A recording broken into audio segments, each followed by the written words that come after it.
আমার প্রিয় ষষ্ঠ শ্রেণীর শিক্ষার্থী বন্ধুরা, তোমাদের সকলকে আমার চ্যানেলে স্বাগত জানাই। আশা করছি তোমরা সকলে খুব ভালো আছো। আজকে আমি তোমাদের 2025 সালের রায়ো মার্টিনে যে প্রশ্নবিচিত্রা প্রকাশিত হয়েছে তার 304 পাতায় যে 4 নম্বর স্কুল রয়েছে সেখানে তোমাদের ষষ্ঠ শ্রেণীর বন্ধুদের দ্বিতীয় পর্যায়ক্রমিক মূল্যায়নের ভূগোলের প্রশ্ন দেওয়া রয়েছে। আমি আজকের উত্তরগুলো তোমাদের দেখিয়ে দেব এবং তোমরা তোমাদের ভূগোল বইয়ে কত পাতাতে পাচ্ছ সেটাও দেখিয়ে দেব। ইতিমধ্যেই যারা চ্যানেলটিকে সাবস্ক্রাইব করে নিয়েছো তাদের সকলকে অসংখ্য ধন্যবাদ জানাই। আর যারা নতুন দেখছো তারাও চ্যানেলটিকে সাবস্ক্রাইব করে নিয়ে সাথে থেকো। চলো তাহলে শুরু করছি। একের দাগের দেখো, 2-1 কথায় উত্তর দাও। কত বছর আগে জলে এই পৃথিবীর প্রথম প্রাণের আবির্ভাব ঘটেছিল? লিখবে 350 কোটি। ইউরেশিয়া কাকে বলে? চলো আমরা 34 পাতা একটু দেখে নিই। ইউরোপ ও এশিয়া দুটো মহাদেশকে একত্রে ইউরেশিয়া বলে। দক্ষিণ আমেরিকার শুষ্কতম শীতল মরুভূমিটির নাম কি? 36 পাতায় দেখে নিই। শীতলতম শুষ্ক মরুভূমি হচ্ছে প্যাটাগোনিয়া। ওশিয়ানিয়ার প্রধান পর্বত শ্রেণীর নাম কি? দেখে নিই একটু। দেখো, প্রধান পর্বত শ্রেণী হচ্ছে গ্রেট ডিভাইডিং রেঞ্জ। আন্টার্কটিকার সর্বোচ্চ শৃঙ্গের নাম কি? চলো দেখে নিই। দেখো, ভিনসন ম্যাসিভ আন্টার্কটিকার সর্বোচ্চ শৃঙ্গ। রাশিয়ার গবেষণা কেন্দ্রের নাম কি? ভস্টক। আন্টার্কটিকায় অবস্থিত ভারতের প্রথম গবেষণা কেন্দ্রের নাম কি? লিখবে দক্ষিণ গঙ্গোত্রী। অ্যালবেডো কাকে বলে? চলো একটু দেখে নিই। এই যে দেখো, এই আগত থেকে এই অ্যালবেডো পর্যন্ত লিখবে। বায়ুর আর্দ্রতা মাপার যন্ত্রের নাম কি? দেখো, হাইগ্রোমিটার। কবে ধরিত্রী দিবস পালন করা হয়? 22শে এপ্রিল। 2-এর দাগে শূন্যস্থান পূরণ করা। দেখো, 2011 সালে জাপানের ফুকুশিমায় পারমাণবিক শক্তি উৎপাদন কেন্দ্রে বিস্ফোরণ ঘটে। এশিয়ার প্রধান পর্বত শ্রেণী হিমালয়। আফ্রিকার প্রধান নদী নীল নদ। আন্টার্কটিকা মহাদেশে অবস্থিত হিমবাহগুলির মধ্যে এটা হবে ল্যাম্বার্ট। ল্যাম্বার্ট হচ্ছে পৃথিবীর দীর্ঘতম।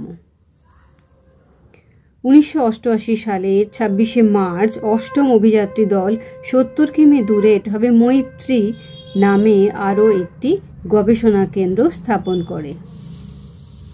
উত্তরটা লিখবে মৈত্রী। বায়ুর চাপ মাপা যন্ত্রের নাম ব্যারোমিটার।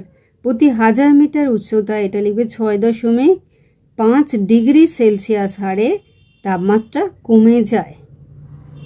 প্রতিদিন যে পরিমাণ গাড়ি চলে সেগুলো থেকে প্রায় 10 লক্ষ কিলোগ্রাম দূষক বাতাসে মেশে।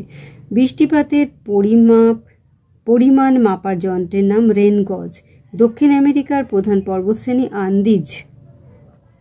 3-এর দাগে নিচের প্রশ্নগুলি সংক্ষিপ্ত উত্তর দাও। পৃথিবীকে নীল গ্রহ বলা হয় কেন? চলো 33 পাতায় দেখে নেই।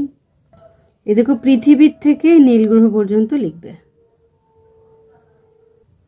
জলচক্র কাকে বলে? 34 পাতায় দেখে নেব। এই সূর্যের তাপে এখান থেকে এই এতটা পর্যন্ত লিখবে। পরেরটা হচ্ছে পরিবহন পদ্ধতি কাকে বলে? চলো আমরা পারুল প্রকাশনী থেকে একটু দেখে নিই। এই যে দেখে নাও, পরিবহন পদ্ধতি। পরেরটা হচ্ছে হিমমণ্ডল কাকে বলে? এই যে দেখো, হিমমণ্ডল এখানটা লিখে দেবে। গ্রিন হাউস কাকে বলে? এটা দেখো 59 পাতায়। এই দেখো, গ্রিন হাউস এখানটা সবটা লিখে দেবে। 4-এর দাগে দেখো, নিচের প্রশ্নগুলির উত্তর দাও। বায়ুমণ্ডল না থাকলে কি হতো? চলো 32 পাতায় দেখে নেই। এই যে দেখে নাও, বায়ুমণ্ডল না থাকলে কি হতো, এই সবটা লিখবে। পরের দেখো, আবহাওয়া ও জলবায়ুর পার্থক্য লেখো। 45 পাতায় দেখে নেব। এই যে আবহাওয়া ও জলবায়ুর পার্থক্য। অ্যাসিড বৃষ্টি সম্পর্কে সংক্ষেপে আলোচনা করো। 59 পাতায় দেখে নেব। এই দেখো, অ্যাসিড বৃষ্টি। পরেরটা দেখো, ওজোন স্তর সম্পর্কে ধারণা দাও। 59 পাতাতে দেখব। এই যে দেখো, ওজোন স্তর এখানটা সবটা লিখবো। আচ্ছা, 5-এর দাগে দেখো, টিকা লেখো। আন্টার্কটিকার ভবিষ্যৎ। 42 পাতা একটু দেখে নেব। এই যে আন্টার্কটিকার ভবিষ্যৎ।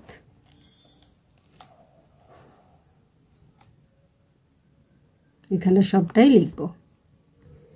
পরেরটা দেখো, বায়ু দূষণের নিয়ন্ত্রক সমূহ। 58 পাতায় দেখে নেব। যে এখানটা সবটাই লিখব। এই যে হাঁচি বা কাশির থেকে একদম এখানে এতটা লিখব, বলবে পর্যন্ত।